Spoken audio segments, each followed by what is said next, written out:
안녕하십니까? 안녕하세요. 안녕하세요. 예, 이제 전번 시간에 이 공정하다는 착각에 대해서 전체적인 이제 개요 부분을 한번 훑어봤거든요. 이제 왜 이 책을 썼는지, 뭐 배경 지식이라든지, 뭐 이런 부분들 얘기를 나눠봤는데, 이제 오늘부터 본격적으로 이제 서론과 이제 챕터 1, 승자와 패자, 그리고 챕터 2, 선량하니까 위대하다, 능력주의의 짧은 역사, 이렇게 다뤄볼 예정입니다. 서론 부분부터 이제 말씀을 드리자면, 바로 이제 대학 입시와 능력주의. 그래서 한때 이제 세간을 떠들썩하게 했던 이제 윌리엄 싱어라는 사람이 이제 그 악덕 입시 상담가라고 여기 이제 나오는데, 이제 그분이 했던 입시 부정, 입시 비리에 대해서 이제 얘기를 합니다. 그래서 뭐 뒷문, 옆문, 정문, 예, 뭐 어쨌든 현재 입시 제도는 있는 자들이 유리하다. 이렇게 지금 하는데, 김현주 선생님이 할 말 많으시죠? 이 부분에 대해서. 제가 대학에 거의 뭐 28년 가까이 몸담고 있으면서 또 입학관리처 일도 많이 관여를 제가 특별히 했습니다. 근데 이 자유주의에서 기회의 평등을 얘기할 때 가장 핵심적인 게 뭐겠습니까? 그게 바로 교육입니다. 교육을 누구든지 잘 받을 수 있으면 그게 정말 문자 그대로 교육을 다 누구든지 받을 수 있으면 그 기회의 평등이다 라고 보는 거죠. 그렇기 때문에 교육에다가 그만큼 방점을 찍고 모든 사람들이 또 제도적으로 그렇게 해야 되는데, 미국 같은 경우에는 공립학교하고 사립학교하고 그 설립 목적과 운영 방식이 다릅니다. 공립학교의 그 목적은요, 소위 말해 최저선을 보장하는 겁니다. 미국 시민이면 그 누구도 이 정도 이상 되는 교육은 받아야 된다. 요거를 공립학교들이 딱 받쳐주고 있고, 사립학교의 역할은 수월성입니다. 엑셀런스. 네가 올라가고 싶은 그 레벨까지 뭐 얼마든지 올라갈 수 있도록 우리는 해주겠다. 해서 공립하고 사립하고 설립 목적과 운영 방식이 다르게 돌아가는데, 대한민국은 이걸 그냥 다 합쳐버렸어. 그래서 그 합치게 되는 가장 큰 뭐라 그럴까요? 아킬레스건을 뭐로 잡았냐면, 지금 대한민국에는 사립학교 교원들의 월급도 국가에서 대주고 있습니다. 말 안 들어? 그러면 지원 철회, 그러면 문 닫거든요. 근데 그걸 뭐 자사고라고 하는 것으로 해서, 그럼 우리는 국가 지원 안 받고 우리 나름대로의 독자적인 것으로 진행을 하겠다. 뭐 이런 게 이제 소위 말하는 자사고인데, 그 평등주의자들 또는 좌파들이 관점에서 볼 때는 이 자사고를 포함해서 미국의 어떤 사립학교 이런 것들이 늘 눈에 가시죠. 우린 세금 혜택 안 받을 테니까 등록금 더 내고 내 자식한테 더 좋은 교육을 시키겠다 해도 기회의 평등에 어긋난다는 이유로 해서 늘 거기에 대해서 견제구를 날리는 게 좌파 또는 그 평등주의자고, 우파나 자유주의자 쪽에서는 자기 돈 내고 자기 자식한테 더 좋은 교육 시키겠다는데 뭘 막느냐. 기회 평등은 결국 공립학교가 최저 수준을 갖다가 보장하고 있으니까 거기 잘하면 되고 우리한테는 세금 지원 안 해줘도 된다. 공립학교 오히려 우리한테 줄 돈을 세금으로 그런 데나 써라. 뭐 이렇게 지금 철학이 갈려 있습니다. 교육 철학이. 근데 하버드 대학교를 정문으로 들어갈 수 있고 뒷문으로 들어올 수 있고 옆문으로 치르고 들어갈 수 있다 이렇게 얘기를 하는데, 뒷문은 이제 기여 입학제라고 우리가 부를 수 있는 그런 거에 해당되는 거죠. 여보세요. 거기 하버드 대학교 입학관리처 맞습니까? 그렇습니다. 들어가는데 얼마를 제가 기부를 하면 들어갈 수 있을까요? 그러면 무슨 소리가 들려오느냐? 저희의 공식적 입장으로는 그런 제도는 없습니다. 뭔가 착각하시는 것 같습니다. 하고 탈칵 끊습니다. 누구한테나 다 그렇게 답을 하느냐? 아닙니다. 사우디아라비아 왕자가 전화 걸어서 제가 하버드 대학교 좀 갈 생각이 있는데 혹시 거기 좀 재정적으로 필요한 데가 없습니까? 그럼 뭐라고 답하는 줄 아십니까? 전화상 곤란하니 직접 만나서 말씀드리겠습니다. 이렇게 얘기합니다. 즉 뒷문이 있다는 거죠. 그 지금 이 마이클 샌델이 하버드 대학교 교수면서 뒷문이 있다는 것을 공공연하게 지금 얘기를 하는 것 같은데 거기 뭐 딱 특정해서 있다라고 얘기는 안 하는데 사실은 학생들한테 물어보면 다 압니다. 쟤는 아빠 찬스 써서 들어온 애다. 그걸 레가시 스튜던트라고 얘기를 합니다. 자기 아버지가 뭐 도네이션을 많이 했다는 거죠. 뭐 어느 정도인지는 사람마다 다르겠지만 100억, 뭐 심지어 1000억도 있고. 그리고 그 입학 지원서에 보면은 아버지가 또는 가족 중에 하버드 대학교 동문이 있습니까? 이런 물어봅니다. 그 왜? 동문 우대 정책을 피고 싶은데 그 물어보는 거죠. 그렇지만 그렇다고 해서 절대로 세습제는 아니다라고 얘기를 합니다. 그래서 뒷문이 존재한다는 거. 그 다음에 이제 문제가 되는 거는 옆문입니다.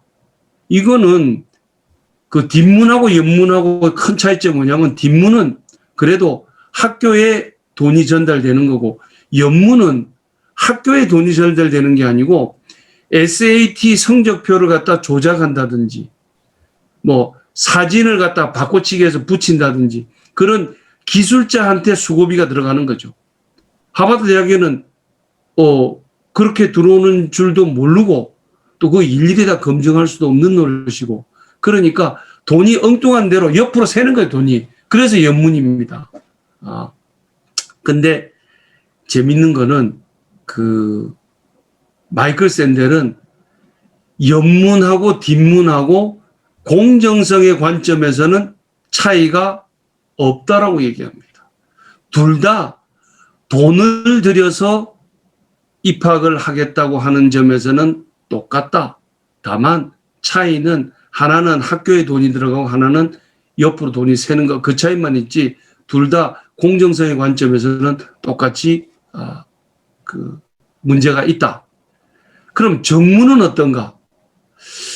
정문으로 들어가려면은요 SAT를 만점을 받든가 아니면 전국 풋볼 선수권 대회에서 우승한 팀의 쿼터백을 하든가 뭐 아니면 전국 그 바이올린 연주대회에서 1등을 하고 그리고 SAT 성적이 어느 정도 되고 그리고 봉사활동을 얼마 해가지고 총 합점을 해가지고 등수에 들어가려면 헬리콥터 맘이 되든 타이거 맘이 되든 애를 갖다 그냥 닭 잡듯이 잡아가지고 거의 닭 사육하듯이 공장식 양계장에서 사육하듯이 애를 갖다 끊임없이 그냥 아버지가 일요일마다 애 데리고 그냥 학원 가서 그냥 애는 학원 올라가고 아버지는 그 차 안에서 뭐 신문 보고 있거나 뭐 네이버 검색하고 있거나 아니면은 뭐 밀린 잠 졸고 있거나 하다가 애 끝나고 나면은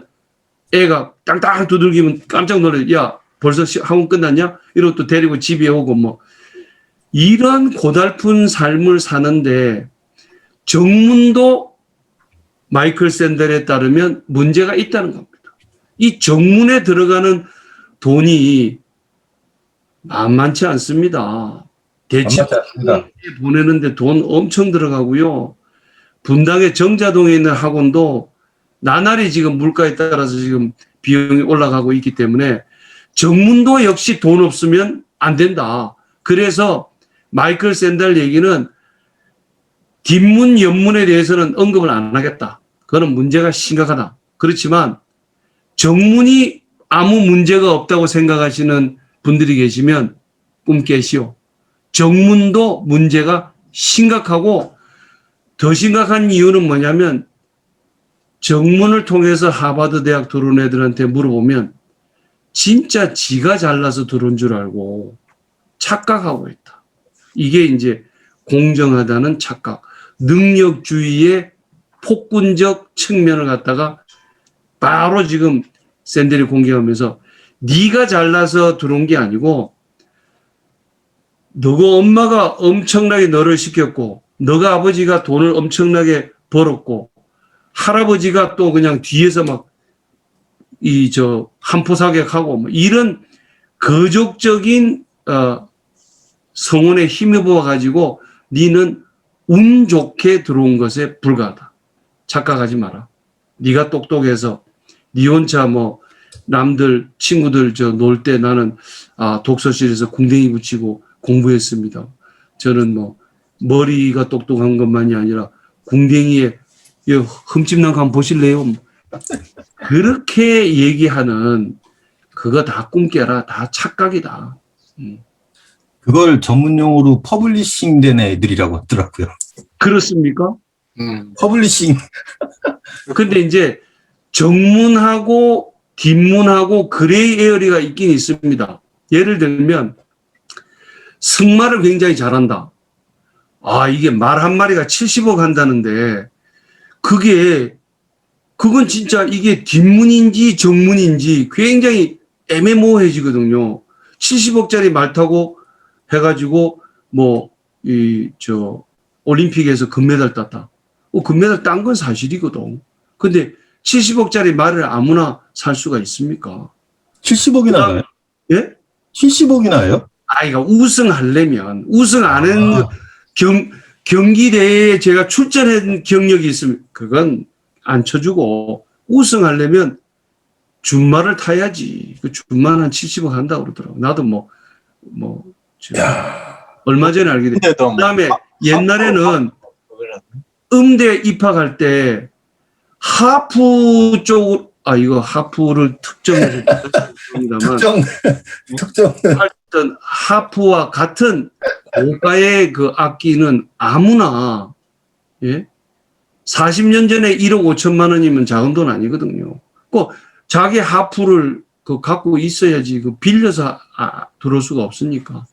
이것도 이게 정문인지 뒷문인지가 애매모호한 그런 부분들이 있기는 합니다만, 대개는 정문으로 들어온 애들은 당당하고 뒷문으로 들어온 애들은 자기가 뒷문으로 들어왔다는 얘기 절대 안 합니다. 옆문으로 들어온 거는 얼굴에 철판 깔은 경우에나 이거 내가 위조한 게 아니고 딴 데서 위조한 것 같은데 이렇게 막 둘러치지 보통은 그렇게 뻔뻔하게 못하는데 좌우지간 마이클 샌델은 정문으로 들어온 너가도 떳떳한 거 아니다. 네가 잘나 들어온 거 아니다. 한마디로 얘기를 합니다. 연문의 사례가 많더라고요. 그 수트라는 미드를 보면은 그렇습니다. 그 주인공이 대신 시험 치준 게 사트 시험 치는 게 나와요. 맞습니다. 근데 그 친구가 나중에 변호사 돼서 같이 만나거든요. 근데 그런 한두 번 치준 게 아니기 때문에 많이 만나요. 그렇죠. 나도 얼마 전에 태국 영화인가? 그 배드 지니어스인가? 거기도 시험 대리로 봐주고 돈 버는 학생 얘기가 나오긴 하는데. 어쨌든 우리나라에서는 당연히 우리나라도 뒷문 안 되죠? 우리나라 뒷문은 40년 전에는 있었다는 얘기를 들었습니다. 어느 대학이라고 제가 여기서 얘기했다가는 바로 명예훼손에 들어가지만 40년 전에는 분명히 있었다. 그런데 재밌는 게 말이죠. 동남아에서 태국까지만 얘기하겠습니다. 모 대학이 기부 입학제를 했습니다. 그래서 그게 뒷문이죠. 근데 뒷문을 이렇게 숨겨놓고 하는 게 아니고 하버드처럼 활짝 열어놓고 했어. 그래서 아예 그냥 신문에 광고도 내고 얼마를 내면 들어온다라고 공고를 했더니 어떤 효과가 벌어진지 아십니까? 그 대학의 평판이 저기는 돈 내면 들어가는 데다라고 알려지기 시작하면서 나름 굉장히 명문 대학인데 굉장히 깔아앉았습니다. 완전히 그 명문 대학이 아니면 뒷문 열어봐야 아무도 안 오니까. 근데 명문 대학이었지만 그거를 실시하고 나서는 코스트 베네핏 애널리시스를 해보니까 글로 해서 들어오는 돈보다 들어오는 학생들의 평균 질이 떨어져서 이거는 손해보는 장사다 해서 그만뒀다. 라는 얘기를 들었습니다. 결국에 대학교 입학은 실력에 따라야 된다라는 기본 전제는 다 깔려 있는데 경쟁이 워낙 치열해지니까 사실 예전 같으면 개인의 능력만으로도 들어갈 수 있는 대학들이 이제는 뭐 학부모뿐만 아니라 조부모의 능력까지 동원이 된 그런 시스템이 필요한 사회가 됐다. 근데 왜 그 학부모들은 이렇게 명문대 입학에 목을 매느냐? 요거 한번 좀 얘기 좀 해주실 수 있으세요? 아니, 자식한테 상속을 해준다, 돈을 주겠다. 그러면은 40%는 국가가 가져갑니다. 자신한테 학력을 물려주겠다. 그러면은 남보기에 떳떳해. 그리고 또 지가 그걸 기준으로, 그걸 바탕으로 해서 돈도 잘 벌어. 거기다 사자 달면은 뭐 돈방석에 앉아. 열쇠 3개 줘. 뭐 이런 식의 그 사회가 또 우대하고. 근데 만약에 공부는 안 시키고 그냥 돈으로만 줬다. 그럼 우선 40% 떼고 그 다음에 또 그 받은 거 가지고 어디 가서 얘기를 떳떳하게 이 너 돈 어디서 났어? 우물쭈물 이렇게 뭐 하여튼 제가 운이 좀 좋은 것 같고 애가 영 그 어깨를 못 피는데 너 어디 나왔어? 서울대학 나왔습니다. 아 그래? 그러면 공부 열심히 했겠네요. 아이 뭐 조금요. 뭐. 저는 뭐 그렇게 열심히 안 했는데 뭐 들어갔습니다. 그 다음에 학원 다녔어. 아이 그런 데는 안 다녔죠. 그렇게 얘기하는 거 아닙니까? 속으로는 딱 목에 힘주고. 그러니까 자식한테 돈을 주는 것보다 더 중요한 게 학력을 줘라. 그러면 걔는 다 가진다. 비단 주머니 3개 가진다. 그래서 책에서는 이렇게 이야기돼 있죠. 뭐냐니까 예전에는 이제 뭐 귀족을 도와주는 부르주아지들이 전문 직업인이 돼가지고 하다 보니까 예전에는 대학 안 나와도 다 먹고 살았고 또 대학 나오면 뭐 100% 취직도 됐고 이런 수요가 초과하던 시기에서는 그렇게 됐는데 이제 사람들이 전부 다 대학도 가고 전부 다 공부하고 이러니까 공부를 갖다 앵간히 해가지고는 안 되겠다. 인류학교 안 가면 안 되겠다 하는 불안감을 느낀 거예요. 그 불안감을 느낀 능력 있는 부모들이 거기에 자녀 교육에 투자를 하게 되고 또 그걸 보고 있는 사람이 나도 밥이라도 굶어서라도 또 해야 되겠다. 이런 불안감 때문에 이제 일어났다. 뭐 이런 그 분석을 하고 있습니다. 네. 그거를 여기서는 이제 부모들이 결국에 물려주려고 하는 게 능력주의의 광채다. 예. 이런 표현을 이제 하더라고요. 그래서 뭐 예전에는 저희 부모님, 어머님이 그러더라고요. 우리 집 가훈이 먹는 거하고 공부하는 거 아끼지 마라 그러거든요. 그게 왜 그러냐고 물어보니까 먹은 거하고 공부한 건 남이 못 뺏어간대요. 돈은 남이 뺏어가. 명언입니다, 명언. 예, 먹은 거하고 공부한 건 남이 못 뺏어가니까 그래서 공부는 뭐 얼마든지 해라. 뒷받침을 얼마든지 하겠다. 뭐 저도 뭐 그렇게 애기들을 키웠습니다. 그러니까 공부는 얼마든지 해라. 근데 애들이 별로 안 하려고 그러더라고요. 근데 이게 사실 어제 오늘의 얘기가 아니라 제가 예전에 유태인이 왜 강한가라는 책에서 봤는데 결국 유태인들이 이제 국가가 없이 여러 나라를 떠돌아다니면서 이제 얻은 교훈은 재산은 아무리 많이 모아놔도 뺏기면 끝이잖아요. 근데 결국 자식한테 교육을 이제 최선으로 제공을 해가지고 노하우와 지식을 쌓게 하면 그건 뺏어갈 수가 없는 거니까. 그래서 이제 유태인들이 그렇게 교육을 강조한다. 제가 하브르타 교육법을 공부를 할 때 이제 그런 내용들을 들었거든요. 그래서 사실 이게 교육을 자식들한테 제공을 해서 자신의 그 부모들의 어떤 신분이나 뭐 재산이나 뭐 이런 것들을 세습하려는 게 사실 나쁘다고 볼 수는 또 없는 거잖아요. 사회가 불안하지 않았으면 네. 그렇지 않았을 건데 사회가 점점 더 그 엘리트주의로 가니까 네. 그것 때문에 이제 불안을 느낀 부모들이 교육에 투자하게 됐다. 네. 그러니까 그 뭐 40년 전에는 미국에 대졸자가 별로 없었대. 예. 근데 이제 지금에 와서는 자꾸 대학을 보내려고 하는 이제 이런 게 그 경쟁적으로 일어나고 우리 사회도 뭐 비슷한 거 아니겠어요? 그러니까 결국은 사회의 상층부로 올라가는 사닥다리를 보면은 가방끈이 뭐 박사까지 길 필요는 없지만 그래도 어느 정도까지는 좀 있어야지 그 가방 메고 다니는데 폼 난다 뭐 이렇게 되는 거를 사람들이 이제 다 피부로 느끼고 세월이 지나서 보니까 그런 게 맞는 것 같다. 이렇게 되는 거죠. 그래서 사람들이 학습 효과가 있는 거죠. 우리나라에서 의대 붐이 일어나는 게 언제입니까? IMF 때 공대 출신들 그냥 뭐, 예?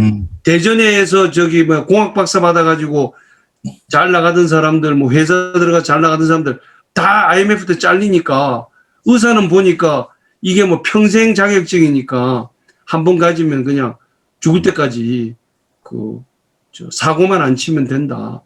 뭐 이런 것 때문에 의대로 더 몰리고 그러는 것과 마찬가지로 옛날에는 서울대 의대하고 서울대 물리학과하고 이 이과 톱이 뭐 번갈아 가면서 지금은 잽이 안 되거든요. 그게 다 이제 학습 효과들을 가지는데 미국도 그런 것 같아요. 우리만 그런 줄 알았더니. 근데 이제 결국 한국이 이렇게 그 짧은 기간에 저 엄청난 성장을 할 수 있었고 거기에 풍부한 인력들이 고학력 인력들이 공급된 것도 사실인데 자꾸 지금 이 샌델 얘기를 들으면은 그 대학교 뭐하러 꼭 가려 그러느냐. 특히 명문대학 아이비리그에 왜 꼭 가려 그러느냐. 아 이거 먹고 살라고요. 아 그래? 그러면 고등학교만 졸업하고 또 노동하면서 얼마든지 먹고 살고 사회적으로 멸시 업신여김 받지 않는 그런 사회를 내가 만들어 줄게 라는 것을 약속하는 건지 내가 잘 모르겠어. 그래서 지금 이 사람이 뭐를 지금 블루프린트로 우리한테 제시하는지 대학까지 말라는 캠페인을 하는 건지 뭐 고등학교만 나오고 중학교만 나와도 얼마든지 저 떵떵거리고 살 수 있도록 해주겠다는 건지 뭐 하여튼 또 계속 진행되면서 얘기를 하도록 하죠. 뭐 일찍이 그런 문제의식들은 이제 프랑스에서도 있었죠. 그래서 프랑스의 인류 학교들을 다 없앴잖아요. 없애버리고 뭐 전부 다 평준화를 다 시켜버렸죠. 그러니까 프랑스는 대학교 이름이 그냥 1대학, 2대학 이렇게 나가죠. 예, 옛날에는 뭐 많죠. 소르본느, 뭐 그랑제골, 에나 뭐 많았는데 전부 다 이제 다 바꿨죠. 아니 근데 이름을 바꿨다는 거하고 그 프랑스 사는 사람 보고 그랑제골 가고 싶으냐 물어보면 너만 주면 다 그랑제골 들어가고 싶다고 얘기하지. 아니 나는 너 준데도 안 간다는 사람 아무도 없거든요. 옛날에는 그랬대요. 그 버스를 딱 타면 그랑제골 학생 그 배지가 있으면 사람들이 일어났대요. 일어나가지고 앉아라고. 앞으로 국가를 위해서 큰 일을 할 학생인데 지금 피곤하면 안 되게 앉아서 책 보라고. 그래 다 일어나줬답니다. 그러고 뭐 강한 자를 보호하라. 네, 아니 까만색인데 그랑제골이다 그러면은 바로 다음에 대통령이니까 그쪽은 그런 식으로 전부 다 존경했대요. 40년 전에 한국에서도 스카이 대학 댕기면은 소위 빠찌를 김두열 교수 학교 댕길 때 빠찌 달았습니까? 안 달았습니까? 달았죠. 거의 문해가 달았죠. 비슷한 얘기입니다. 네.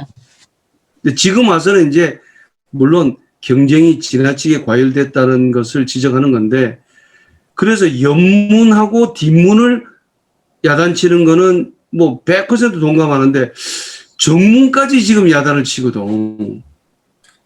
그러니까 이제 여기 문제는 능력주의 오만 얘기를 이제 서론에서 이렇게 나오거든요.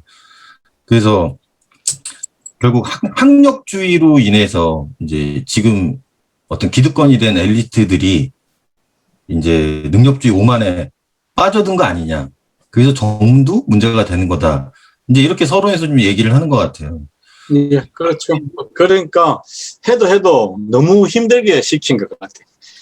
미국도 그렇고 우리나라도 그렇고. 그러니까 그게 뭐 반쯤 죽을 정도로 시켰으니까 내가 이렇게 역경을 뚫고 나왔는데 이 정도 누릴 자격이 있지 않느냐 하는 디저브 투 정신이 생길 만도 하죠. 그런데 공부하는 과정에서 또 부모들이 자꾸 우대하잖아요. 먹고 싶은 게 뭐냐, 뭐 다 챙겨주고 막 네 발도 흙에 뭐 닿으면 안 된다 뭐 이러면서 하니까 점점 더 그런 정신들이 강하게 되고 그런 오만에 불을 지피게 된 거죠.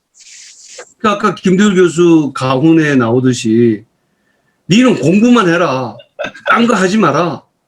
그건 뭐 딴 거는 내가 다 해줄 테니까 니는 그냥 딱 공부만 해라. 그렇게 부모들이 하고 있지 않습니까? 그래서 이제 이게 보면은 뭐 자원봉사를 점수 준다 그랬더니 엄마가 대신 가서 자원봉사하고 거기 도장 받아갖고 오고 애는 그 시간에 학원 가서 공부하고 있고 이런 현상이 벌어지는 거 이런 게 이제 물론 다 뭐든지 과열되고 그러면 폐단이 있죠. 네. 그렇지만 큰 그림이 무엇인지를 우리가 잘 살펴봐야 될 것 같습니다. 근데 큰 이야기는 그거잖아요.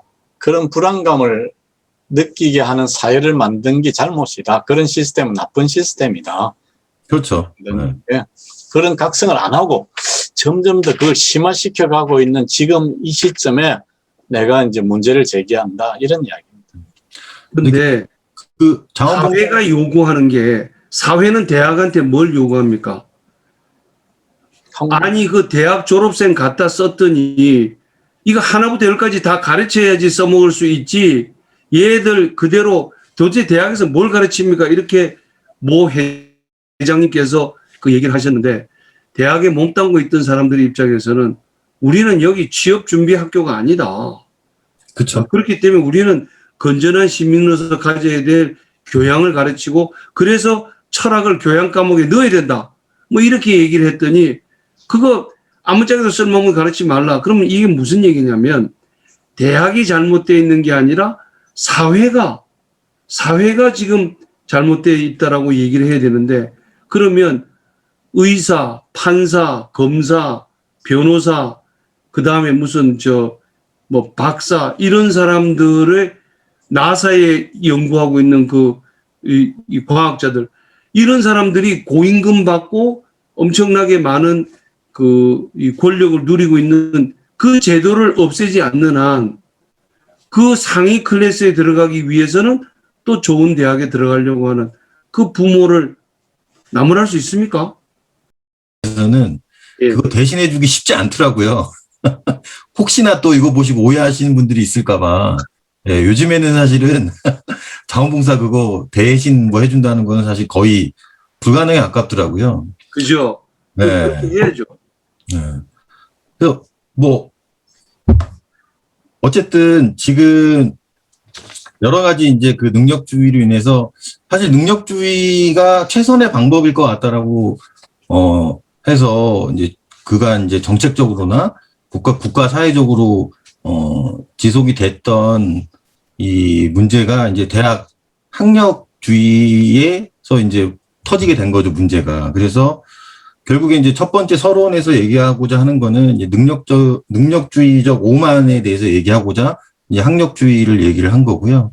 근데 이제 제가 봤을 때 챕터 1에서 이제 승자, 패자, 이게 이제 학력주의에서부터 시작이 돼서 결국에는 최근에 이제 터졌던 문제 중에 글로벌하게 터졌던 문제 중에 하나가 이제 영국의 브렉시트, 그리고 미국 도널드 트럼프의 이제 당선으로 인해서 포퓰리즘이 이제 널리 퍼지게 된 이제 그런 거로 이제 샌델 교수는 이어져서 이제 주장을 펼치는 것 같더라고요. 예. 그래서 이 주류 정당과 집권 엘리트들의 잘못된 포퓰리즘적 불만에 대한 진단도 하고요. 예. 그래서 이 부분 이제 챕터 1으로 넘어가도 되겠죠? 예. 네.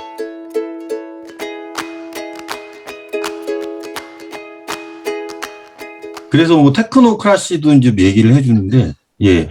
요 부분 좀 얘기를 좀 해주실 수 있으시겠어요? 포퓰리즘, 민족주의, 뭐 이런 것들이 왜 문제인가? 네. 그러니까 능력주의가 이제 능력주의를 능력주의가 정의라고 생각해서 너무 과도하게 주장을 하다 보니까 이 점점 빈부격차도 커졌고, 그 다음에 옛날에는 심정적으로, 심리적으로 그 위안을 받기도 했는데, 지금은 심리적으로도 패배주의가 가득 차게 됐다. 그리고 능력주의에 의해서 승리한 자는 오만하게 되고, 그 패배한 자는 분노하게 되는데, 이 간극이 너무 커진 거예요. 워낙 커져가지고, 그러면 이 사람들은 뭐 난 내 능력으로 묵은 건데 한데 이쪽이 더 많잖아요. 루저가 훨씬 많으니까 여기에 이 사람들의 이 분노에 불을 지펴가지고 파퓰리즘이 이제 성하게 되죠. 그게 이제 문제라는 거죠. 근데 저는 그 보면서 이 세습 귀족주의에서는 귀족의 되는 조건이 혈통을 잘 타고나야 되는 거야, 혈통. 예. 그러면 된 인간도 자기가 정말 잘나가지고 귀족이 된 게 아니라, 이거 뭐, 아빠 찬스라고 그래야 되나? 하여튼, 조상 잘 만나가지고 된 거. 그 조상한테는 무한히 감사하겠지. 그렇지만 자기 자신이 꼭 실력에서 된 건 아니다라고 스스로 알고 있기 때문에 알게 모르게 겸손하다 이거예요. 네. 그 다음에 또 밑에 농노나 노예의 입장에서 볼 때는 가만히 지켜보니까 도련님이 어렸을 때 보니까 이게 순망난이야. 그리고 뭐 우리보다 잘난 것도 하나도 없어. 그래서 아이고 내가 조상 탓을 해야지, 내가 잘못해가지고 이 생활하고 있는 게 아니다 라고 생각하기 때문에 속으로는 존경 안 한다 이거지. 그리고 자기가 억울하다 생각하지, 아 나는 정말 그 무능력하고 게을러 자빠져가지고 이런 상황에 빠졌다라고 자조하거나 자학하지 않는다. 그런 점에서는 귀족 세습주의가 능력주의보다 훨 낫다 라고까지 얘기하는 거에 난 깜짝 놀랐어. 네. 이 사람이 그 자유가 박탈된 것이 가져다 주는 그 상실감이 얼마나 크고, 그 귀족 세습주의 하에서는 정말 자기가 이걸 벗어나려고 몸부림쳐도 노예의 자식이기 때문에 너는 노예다 라고 그 딱 문서에 의해서 대대손손 내려간다는 게 얼마나 그건 단순히 심리적으로 속으로 노예가 내가 뭐 주인보다 사실 솔직히 말하면 더 낫지, 머리도 더 똑똑하고 힘도 더 세지, 이런 것으로 그 정신승리하고 있다는 거, 이거가 큰 위안이 돼서 오히려 그 능력주의보다 심리적으로 더 낫다. 아니, 나는 동의할 수 없습니다. 저는 확 동의하겠습니다. 마이클 샌델 보고, 본인 보고, 실제로, 그러면, 14세기 프랑스 가서 그 밑에 농노 아들로 한번 살아보고, 그리고 지금 하버드 대학 교수 하고 있는 거고, 당신 둘 중에 어느 게 더 낫냐 한번 물어보라고. 그게 이제 나는 이제 이해가 가겠던데요. 이게 이 샌델이 학자잖아요. 그렇죠. 예, 그러니까 지금 다시 그 시대로 14세기로 갈 수 없다는 거 알잖아요. 알죠. 예, 그때 그 노예들이 느꼈던 심리적인 거하고 지금 현재 우리 그 루저들이 느끼는 그 좌절감하고 두 개를 비교해 보면은, 그때는 그래도 그 원망할 때도 있었고, 그리고 깔보는 것도 있었는데, 지금은 온통 내 때문에, 내 능력 때문이라 그러고, 사회도 네 때문이라 그러고, 나도 내 때문인 것 같고, 이러니까 더 좌절된다, 이런 이야기거든. 그런 이야기입니다. 그래서 이거 그때보다 훨씬 더 심하다. 옛날에는 하소연할 때라도 있었는데 지금은 하소연할 때도 없고, 또 다른 놈들도 나를 또 그렇게 보고 있다. 그리고 나도 또 내 스스로 봐도 내 탓인 것 같아. 이러니까 이거 진짜 너무한 거 아니냐, 이런 식으로 저는 이해를 했습니다. 예. 그 이제 우리 하기 쉬운 얘기로, 그럼 니도 고등학교 때 공부 열심히 하지 그랬어. 누가 하지 말라 그랬냐.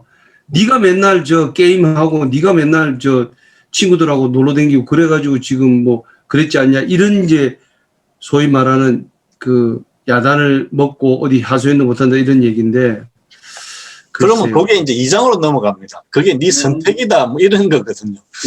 그럼 2장으로 넘어가거든요.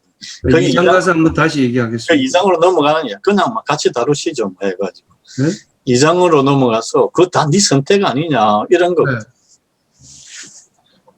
그러니까 이 신이 존재한다 그러면 이 세상에 악이 왜 있느냐 이 얘기부터 나오는 거 아닙니까? 예, 예. 그럼 그렇죠. 결국은 인간에겐 자유의지가 있다. 그래서 신이 만들긴 했지만 사사건건이 다 이렇게 아바타식으로 위에서 저 인형극 하듯이 이렇게 조종하는 게 아니고 못된 심보를 가진 인간이 저지른 죄악이 있다. 그 누가 선악과 먹으라 그랬냐? 이렇게 지금 이제 얘기를 하니까 가난한 것만 해도 억울한데 니는 분명히 죄를 전생에 지었거나 아니면은 게을러 자빠졌거나 이래서 네가 가난한 거다. 그 잘 나가는 사람 보고는 너 분명히 전생에 나라를 3번 구했을 거다. 그러니까 당연히 그런 복이 너한테 굴러왔다. 뭐 이런 식으로 쳐다보는 예. 이게 부당하다는 거죠. 예, 부당하죠. 그러니까 제가 봤을 때 사실 네. 1장은 조금 이해가 갔는데 사실 2장에서 되게 어려웠던 게 이제 운명론이 나오고 이제 성서 신학의 두 가지 면. 그래서 구원에 대해서 신의 은총을 받은 거냐? 아니면 자기가 노력해서 구원을 받을 수 있는 거냐? 그러니까 저도 이거는 사실 좀 저는 이제 뭐 기독교가 아니라서 이쪽을 잘 몰랐는데 사실 상당히 좀 생소한 부분이긴 하더라고요. 그래서 저는 교회 열심히 나가고 뭐 열심히 믿고 뭐 선행을 베풀면 구원을 받는 걸로 이제 알고 있었는데 여기 뭐 예정이 되어 있다든지 그렇죠. 이런 부분들 사실 좀 쉽게 이해하기는 어렵더라고요. 저희 입장에서는. 예. 예. 그래서 지금 이제 뭐 잘 살고 뭐 좋은 그 소득이 높고 좋은 직업을 갖고 있고 이게 예전에는 이런 직업들이 없었잖아요. 그죠? 그러니까 예전에는 신의 은총이라고 이렇게 생각한 거예요. 그래서 이제 신학적인 측면에서 본다면은 신의 은총은 내가 교회 열심히 다니고 교회에 돈 많이 내고 이런다고 천국행 티켓을 예약하는 건 아니다. 신의 은총은 우연이다. 지금 그게 똑같은 이야기가 뭐냐 그러면 지금 능력이 있고 지금 좋은 대우를 받고 있는 우연이다. 우연이다. 근데 만약에 내가 열심히 댕겼으니까 나한테 은총을 주시오 하고 신한테 요구하는 거는 안 된다. 이런 이야기. 안 되나요? 네, 안 된다는 거예요. 근데 그런 사람하고 안 한 사람하고 확률적으로 보면 그런 사람이 조금 더 잘 되지 않겠느냐 하는 게 깔뱅의 이론입니다. 깔뱅의 이론. 깔뱅의 이론이고. 그래서 이제 여기서 선택이라고 하는 거는 이런 이야기죠. 이제 신은 전지전능하다면 왜 악이란 게 있느냐. 그랬을 때 이걸 해석을 못하니까 뭐라고 이야기했는가? 선택이다 이랬단 말이에요. 그 선택이다 그러니까 아우구스티누스가 뭐라 그랬는가 하면 말도 안 되는 소리야. 너 무슨 그런 소리를 하냐니까 쿡 들어갔거든요. 그러고 나서 야 그렇다면 내가 열심히 일하고 이러는 거에 대해서 어떤 의미가 있느냐 그랬을 때 깔뱅이 이야기를 한 겁니다. 네가 신의 뜻에 따라서 이렇게 살고 이러는 거는 이거는 사람들마다 서로 타고난 달란트가 다르다. 그래서 열심히 일하고 신의 뜻에 살다 보면은 그 중에서 또 어떻게 또 은총을 받는 사람이 있지 않겠느냐 하면서 교묘하게 틀어요. 트는데 루트는 또 아니다 또 이야기하거든요. 깔뱅이 그런 식으로 이야기하면 안 돼. 이건 신의 은총은 우연이야 우연 뭐 이렇게 이야기를 하는데 그래도 우리가 노력은 한번 해보자. 그렇게 이야기합니다. 그게 막스 웨버의 이야기잖아요. 그래서 그걸 갖고 자본주의가 엄청나게 발전하게 됩니다. 자본주의 발전하는 이유가 이거잖아요. 내가 열심히 일을 해가지고 이렇게 이익도 많이 나고 컸어요. 이거 어떡하오니까 신한테 하니까 신은 뭐라 그러는가 하면 신의 뜻에 따라 살아야 되니까 검소하고 전략하고 자기 규율을 지키고 이런 돈 쓸 데가 없잖아요. 그러니까 또 재투자하게 되죠. 또 그럼 기업이 또 더 크죠. 또 지가 또 쓰려니까 또 쓰면 안 된다 그러죠. 그래가지고 도네이션 하게 되죠. 이렇게 하는 게 그 서구 자본주의의 기본 토대가 되는 그런 계기가 되죠. 그게 막스 베버의 그 프로테스탄트의 윤리와 자본주의 정신이라는 책에 나온 내용 맞죠? 예, 그 책이 제가 대학 들어가지고 제일 처음 쓴 리포트입니다. 그 저는 사실은 이 책을 보기 전에 이 책에 대해서 뭐 읽으라는 말씀은 아닌데 어쨌든 알긴 알아야 이 내용을 좀 이해하기가 좀 수월하지 않을까 생각이 들더라고요. 예. 그런데 놀란 거는 우리 학생들한테 이야기하다가 제가 봤는데, 2021년도도 이 책이 또 나와요. 네, 저도 얼마 전에 샀어요. 네, 깜짝 놀랐어요. 내가 대학교 들어서 처음 쓴 리포트거든요. 처음 쓴 리포트인데, 그 옛날에 우리 종교라는 과목이 있었어요. 그 종교라는 과목에서 처음 쓴 리포트였는데, 이게 아직까지 있다는 게 계속 롱런 한다는 게 놀라운 책입니다. 그게 바로 고전입니다. 수많은 사람에 의해서 세월이 흘렀는데도 불구하고 여전히 그 사랑받는다는 거는 인간 본성의 깊은 면을 갖다가 건드리고 있는 거거든요. 좀 전에 아까 칼뱅 얘기 참 잘하셨는데 여러분들 선민의식이라는 얘기 들어보셨습니까? 선민의식. 유대인들이 선민의식을 가지고 있다는데 그게 무슨 얘기냐면 잘났다고 우쭐댄다는 얘기가 아니고 선택된 민족이라는 얘기입니다. 선민이라는 게. 그럼 누구에 의해서 선택되었다?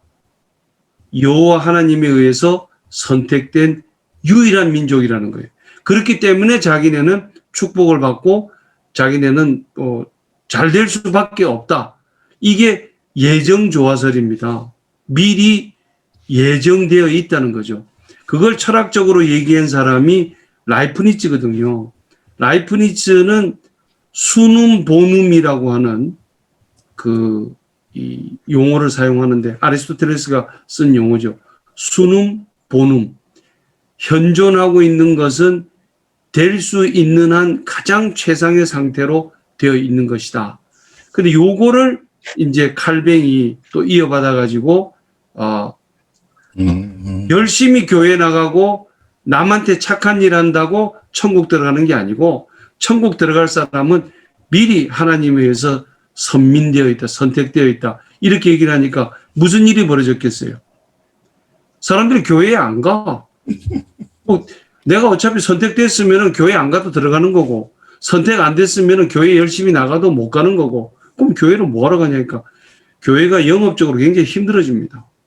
그래서 네가 선택되었는지 안 됐는지를 알 수 있는 가장 좋은 방법은 교회 열심히 나가고 찬송가 열심히 부르고 성경책 열심히 공부하고 저렇게 하는 걸 보니까 선택되었을 확률이 굉장히 높네. 이렇게 되니까 이게 사회과학적으로 뭐가 문제가 되냐면요. 선택되었다라고 하는 그 원인을 열심히 교회에 나간다는 결과로 원인을 바꿀 수 있다라고 하는 개념으로 들어가기 때문에 사회과학에서 제일 문제되는 게 뭡니까? 항상 뭐가 원인이고 뭐가 결과인지 이 두 개가 서로 바뀌어가지고 막 왔다 갔다 하는 경우들이 많고 세계화가 불평등을 낳은 건지 불평등이 세계화를 낳은 건지 그거는 각자 주장하는 바에 따라 다르기 때문에 항상 사회과학에서는 원인과 결과가 뭐냐가 불분명. 자연과학에서는 분명하거든요. 근데 요거를 이제 결과를 조정함으로 해서 원인을 바꿀 수 있다라고 하는 게 칼뱅의 역설이라고 볼 수 있는 거죠. 인과론에 의해서는 그러죠. 사상 A와 사상 B 사이에 사상 B가 발생했을 때 항상 사상 A가 존재했다 그러면은 A는 B의 원인이 될 수 있다. 예, 그렇죠. 그래서 그걸 이제 매거법이라 그러는데 그런 식으로 이야기를 하죠. 하여간 저는 아직도 잘 이해가 안 가더라고요. 저는 카르마를 믿는 편이라 업에 대한 소멸 뭐 이런 쪽이어서 그것도 마찬가지지. 그것도 업장이라는 개념도 마찬가지 개념이지. 거기에 전생에 나를 구했다는 얘기 내가 아까 했잖아. 그게 다 업보죠, 업보. 까르마. 그래서 종교가 이야기하는 거는 이제 종교가 이야기 표방하는 거는 옳아요. 그런데 영업적인 측면이 있거든요. 그래서 자기들도 먹고 살아야 되니까. 그렇죠. 교회가 영업을 한다는 표현이 이게 조금 아, 그래요? 그거 모르시나? 교회가 부동산 매물로 나와서 거래되고 있다는 거를 모르십니까?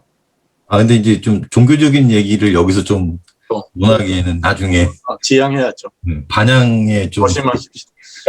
아니, 그러니까 그거는 실제로 부동산 신문에 나온다니까?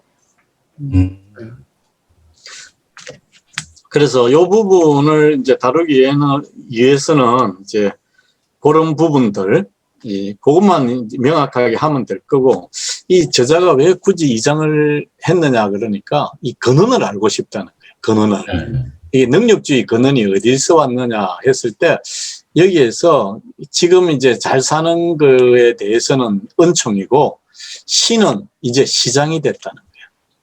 그러니까 신이 되어버린 시장이거든요.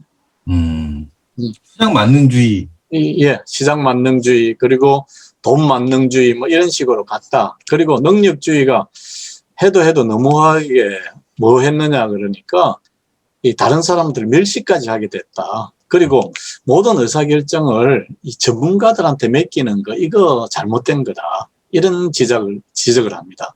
이 테크노크라시에 대해서 이제 반론을 피고 있죠. 그래서 이야기가 이제 아까 했던 거하고 똑같은 형식 논리를 갖고 있는데, 신이 전능한다면 악이 왜 존재하느냐 이러는 거 똑같은 이야기입니다. 그래서 이 세상에는 아주 불합리한 의사결정 하나, 충동적이고 불합리하고 뭐 이렇게 감정적인 의사결정 하나, 그 다음에 가치 중립적이고 합리적인 의사결정 하나, 요게 있다. 요거 둘 중에 어떤 걸 택할래?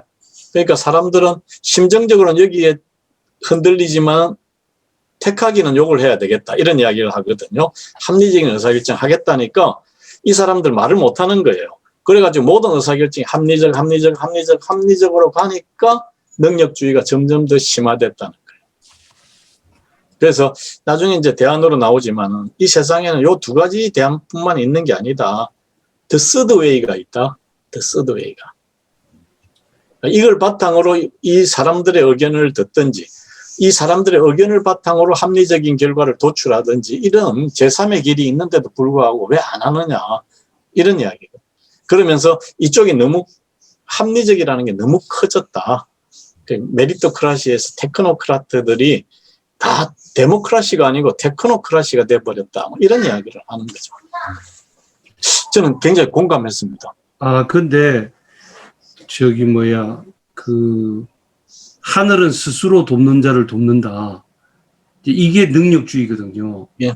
거기에 대해서 제동을 걸고 코비드-19을 얘기하고 팬데믹을 얘기하지만, 그리고 테크노크라시나 과학기술 전문가를 비판하고 있지만, 지금 현재 방역 위에 백신이 있는 건 우리 인정해야 되는 거 아닙니까?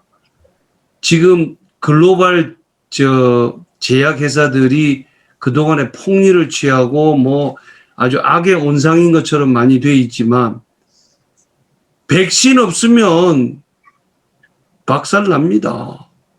지금 그래서 저는 계속 이 마이클 샌델이 제기하는 그 문제점적인 측면에 어느 정도 공감하지만 과장되어 있다고 느끼고요. 이 사람이 그 대안을 과연 진짜 뭐로 제시하는지, 그러면 글로벌 제약회사들 아마 마이클 샌델한테 물어보면 악의 축 정도로 얘기하지 않을까. 테크노크라시든 사이언티스트든 불평등을 조장하는. 근데 백신 안 만들어내면, 요번에 백신이 왜 이렇게 초스피드로 나왔습니까? 국가 차원에서 그냥 돈 막 갖다 그냥 투자하고 상상시험도 그냥 굉장히 그냥 그 뭐 거의 면제에 가깝도록 그냥 해주고 막 빨리 하니까 1년 반 만에 나온 거 아닙니까? 그 혜택 우리 지금 다 누리고 있는 거 아닙니까? 돈 많은 사람만 백신 맞고 돈 없는 사람 백신 못 맞습니까? 돈 가진 거 관계없이 지금 다 백신 지금 맞춰주는 세상인데. 그래서 어느 정도껏 비판해야지 그 선을 넘었으면 그러면 구석기 시대로 돌아가자는 얘기밖에 안 된다. 근데 지금 코비드19에 관련돼서 그 백신은 어떻게 보면은 지금 이제 2장을 보면 이제 샌델 교수님이 얘기하는 거는 이 능력주의가 너무 이제 그러니까 코비드19 같은 게 좀 특정한 사례, 그러니까 전 글로벌한 어떤 천재지변에 관련된 거라서 이런 이제 조치들이 취해지는 것 같은데 사실 미국 내에서는 이제 부와 건강을 상과 벌의 문제로 보는 관점 이게 이제 문제라는 거잖아. 그러니까 가난한 사람도 의료보험 혜택을 받아야 되는데 사실 그게 쉽지 않잖아요. 이제 그런 것도 다 능력주의적인 거를 봐서 당연한 거다. 이제 이런 거에 대해서 문제점을 얘기하려고 하는 게 아닐까요? 그렇죠. 이제 2장에서 1장에서 2장으로 또 넘어오는 이야기가 이제 선택이라는 거, 네가 선택했지 않느냐, 그리고 나쁜 건강도 네가 선택했는데 왜 공동의 돈을 써야 되느냐, 뭐 이런 이야기거든요. 네. 그래서 내가 건강한 사람은 의료보험 갈 일이 없는데 의료보험비는 제일 많이 내고, 응? 그리고 도덕적 해이해가지고 뭐 술 먹고 막 물란하게 생활하고 암 걸린 사람한테 뭐 1억씩 넣어주고 뭐 이거 안 좋은 거다 뭐 이런 이야기거든요. 그래서 이거는 뭘 의미하는가 하면은 선택이라는 개념에서 국가가 해야 될 일을 갖다가 설거머리 발을 빼고 있다. 이런 이야기입니다. 국가가 당연히 해야 될 일을 너가 선택한 거니까 뭐 너가 해야 된다. 이런 것들. 개인의 책임으로 계속 떠넘기고 있다. 개인의 책임, 능력주의가 심화되면은 서열화가 일어나고 개인의 책임으로 모든 걸 갖다가 돌린다. 그러면서 국가가 잘못한 건 없다. 전부 네가 선택한 거 아니냐. 이런 이야기다. 그래 선택이라는 말을 갖고 사람들을 너무 옥죄어 맨다는 거죠. 그래서 자살률도 높아지고 뭐 이렇게 된다. 이게 능력주의 폐해다. 이런 거. 두 가지만 말씀드리겠는데 하나는 미국이 국민개보험 제도를 안 하고 있는 거 그건 문제 있다고 생각합니다. 기본 공동체로서 같이 우리는 성조기 아래서 우리는 대한민국 국민 태극기 아래서 한 그 국가의 일원이다라고 하는 공동체 의식이 기본적인 차원에서는 필요하고 또 그것이 이루어질 수 있기 위해서는 모든 국민에게 그 보험의 혜택을 누릴 수 있는 걸 주겠다. 근데 미국은 그렇지 않거든요. 물론 이제 우리 보험의 특징은 이 별로 그 위급하지 않은 덜 위급한 거는 잘 커버되는데 위로 올라가면 올라갈수록 커버율이 떨어지는 이런 부분들이 이제 문제가 있는 건 사실입니다만 하여튼 국민 개보험은 미국은 안 돼 있기 때문에 그거는 동의할 수 없다. 잘못된 거다고 생각하는데 두 번째는 또 무슨 얘기냐면 첫 번째 얘기가 다 잊어버렸네. 너무 흥분해가지고. 두 번째 분명히 있었는데 이게 갑자기 기억이 안 나네. 백신도 그 아까 보면은 그게 능력주의가 아니고 공동선에 관한 그런 이야기거든요. 그래서 만약에 이제 능력주의에 입각해서 백신을 한다면은 뭐 세치기도 가능하고 돈 많이 낸 사람 뭐 1등석 타듯이 그렇게 해야 되는데 그게 아니고 모든 사람에게 공공재로 주겠다 이런 이야기잖아요. 맞아요. 그렇게 주겠다고 하는데 그게 있어야 주지. 그걸 만들어낸 거는 사이언티스트와 테크노크래들이 만들어낸 거라고요. 그거는 달란트에 의해서 자기가 일한 거죠. 일하고 거기에 대한 대가를 받은 거고 시스템 그렇죠. 자체는 이제 그렇게 간다는 거죠. 그래서 제약회사 간부든지 제약회사의 과학자들이 많은 임금을 받고 연봉을 받는 거를 욕하지 마라. 마이클 샌델은 욕할 거거든. 근데 지금 제가 이제 같이 공부하는 사람이 아스트라제네카 팀장도 있고 그 있는데 자기도 못 맞았대요. 자기도 아직 못 맞았다고 자기 이제 차례가 와야 맞는다 그러더라고. 공정하네. 예. 결국에 이렇게 공정하네. 성공한 사람들은 뭐 적당한 보상이 있어야 열심히 하는 거잖아요, 사실. 그러니까 휴먼카인드에서도 얘기했다시피 중국 같은 경우에도 사실 그 공산주의 하지만 생산성이나 이런 모든 면은 다 떨어지고, 그래서 결국 개인이 뭐 본인이 일한 만큼의 보상을 받을 수 있는 건 어느 정도 허용을 해주니까 그다음부터 발전을 할 수 있는 거잖아요. 그러니까 김영철 교수님 얘기로도 그렇게 뭐 제약회사나 이런 사람들이 열심히 하는 이유는 그만큼 대우를 해주니까 하는 거다. 근데 노력을 안 하고 그냥 뭐 국가의 복지만 바라거나 이러면은 사실은 문제가 좀 많잖아요. 그러니까 특히 요즘에 기본소득에 대해서 이제 전 세계적으로 논의가 좀 되고 있는데, 스위스 같은 경우에도 반대를 했고, 그다음에 핀란드 같은 경우에도 하다가 이제 일시적으로만 하고 지금은 하지 않고 있잖아요. 그러니까 그런 부분들에 대해서는 좀, 그러니까 국가의 복지에 대해서 예전에는 이제 연대라는 관점으로 이제 봤는데, 그게 하다 보면은 그냥 공짜로 가려고 하는 사람들도 있고, 열심히 노력하는 사람들도 있고, 근데 열심히 노력하는 사람들에 대해서 비난을 할 수 있느냐. 저도 그런 생각이 좀 들더라고요. 예. 그런데 기본소득 안 하겠다는 나라들은 인구수가 작은 나라예요.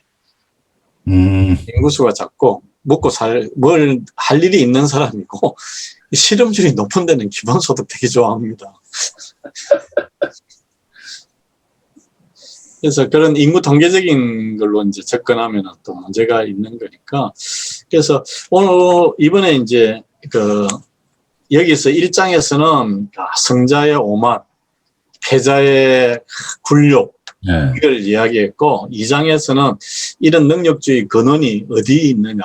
그래서 이 건강 자체를 갖다가 신의 은총으로 본 거고, 그것도 자기가 선택한 걸로 보고, 그러면 불행하고 병든 거, 이것도 내가 선택한 거냐. 그런 논리는 아니라는 이야기. 이것도 우연으로 온 건데, 이거 가지고 사람들을 갖다 너무 찍지 마라. 응? 그러니까, 이게 뭘 이야기하니까 능력주의가 너무 과도하게 되면은 이 좌절한 사람들에 대한 관심을 갖지 않는다는 거예요. 사회적 좌절에 대해서, 루저들에 대해서 그거 다 네 탓이지. 뭐 그런 이야기거든. 그러면 안 된다는 이야기거든. 좌절에 대한, 사회적 좌절에 대한 관심, 그리고 우리 주변에 대한 관심, 루저들한테 배관시하지 말고 너 진짜 운이 나빴던 것 뿐이다. 이런 식으로 나도 그렇게 될 수 있다. 이렇게 생각해야지 서로 그 루저를 돕는 그런 시스템도 될 건데, 그건 전부 지가 선택한 거니까 그런 가혹한 시스템으로 만들면 안 된다는 그런 토론입니다. 그러면 국가의 역할이 점점 커지는 거잖아요.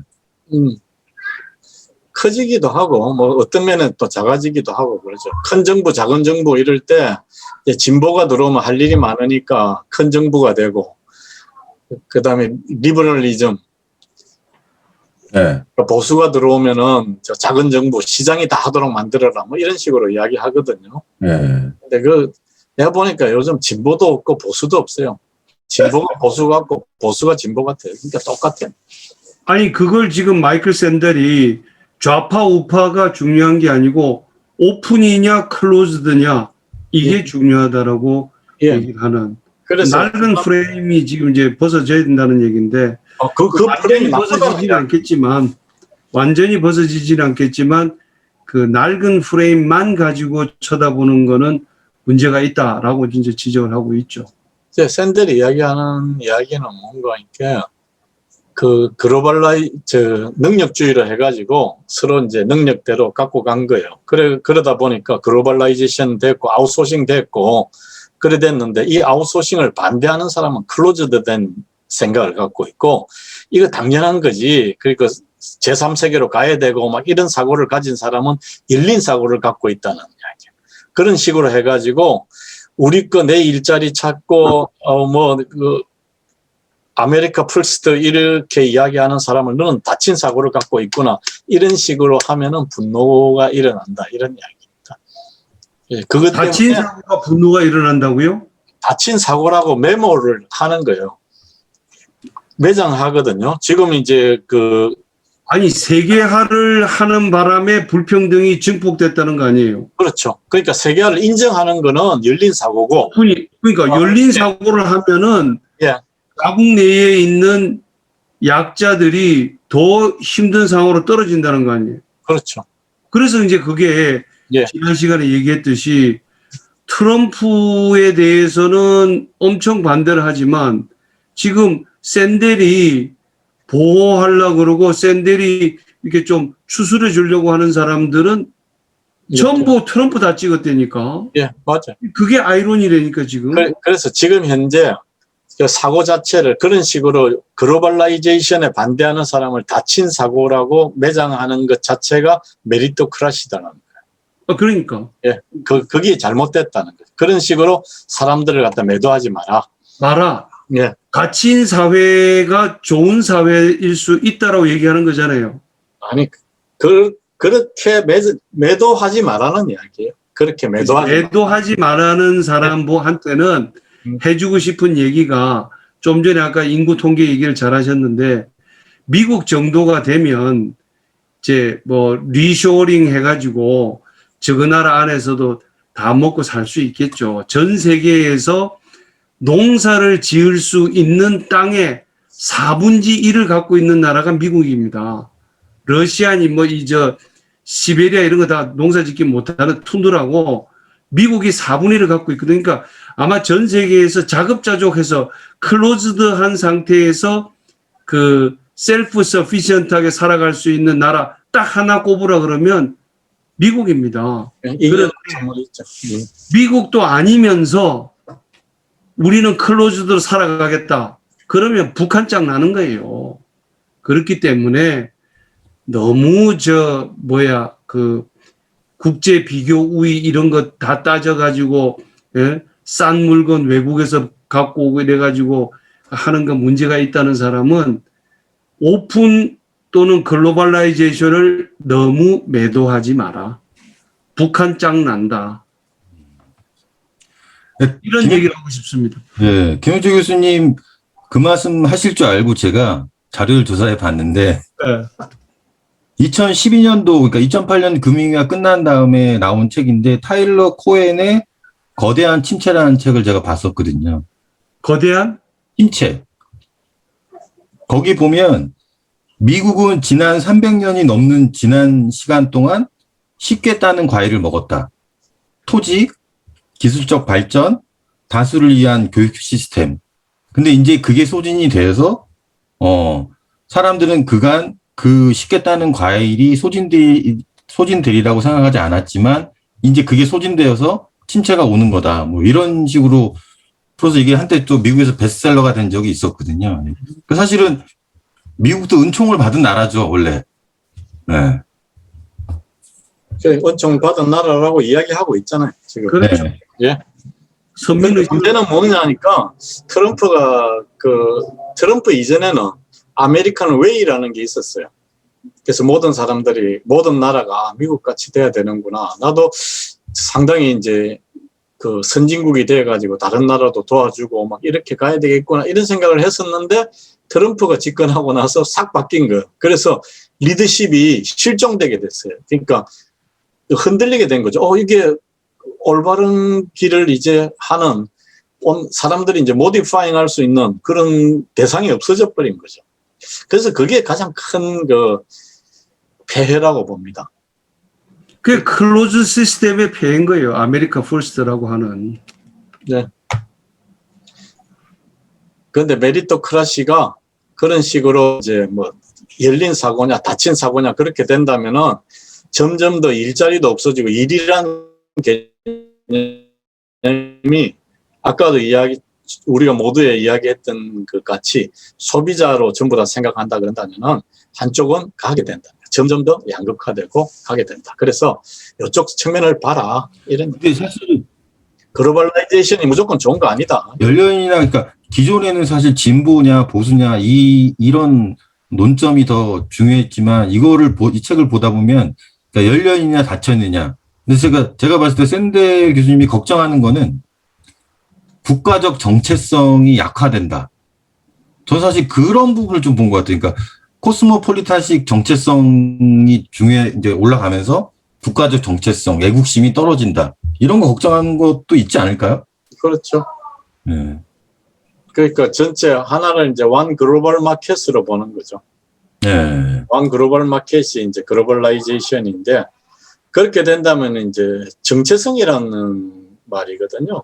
정체성. 그러니까 우리는 누구며 어디 있느냐 이런 것들이거든. 그리고 나는 뭘 하고 있느냐. 내가 하는 일의 가치는 뭔가. 이런 것들에 대한 근본적인 질문으로 돌아가는 거거든요. 그러면 정체성이 흔들리면은 행동이 흔들리게 된다는 거죠. 모든 게 흔들리게 된다. 기준이 없어지게 되고 내가 왜 살아야 되냐. 삶의 목적도 없어지고 그러면 큰 혼란에 빠진다. 이런 얘기.